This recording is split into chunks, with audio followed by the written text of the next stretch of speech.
করেন। সবাই বলেন আল্লাহুম্মা আমিন। প্রিয় অডিশন, আপনাদের কাছে শেষ একটি মিনিটে আমি আপনার কাছে জানতে চাই, যাদের জবানের দৃঢ়তা নাই, একই জবানে ভিন্ন ভিন্ন কথা বলে, তারা ইমানদার না মুনাফিক? একটু জোরে বলেন, আরো জোরে বলেন। ডাক্তার শফিক সাহেব তিনি কুমিল্লা বলেছেন কুমিল্লাকে বিভাগ দিবেন, নোয়াখালীকে বলছেন ওখানে বিভাগ দিবেন। এই যে ডবল স্ট্যান্ডার্ড, এটা যেমন রাজনৈতিক ভাবে তেমনি ভাবে ইমানি ভাবে। যেমন দেখেন, আমাদের মহব্বতের সর্বোচ্চ নাম হচ্ছে আল্লাহ। বলেন কি? একটু জোরে বলেন না ভাই, কি? কোন চিহ্ন শূন্য মুসলমানকে যদি বলা হয় যে আল্লাহ নামটাকে অবজ্ঞা করলে তোমাকে এস্টাবলিশ করা হবে, কোটি টাকা দেওয়া হবে, মুমিন বলবে জীবন দেবো, আল্লাহ নাম ছাড়বো না।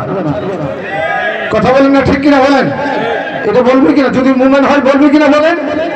এরা বিদেশি প্রভুদেরকে রাজি করার জন্য তাদের মনোগ্রাম থেকে আল্লাহ নামটাকে দূরে সরিয়ে দিচ্ছেন।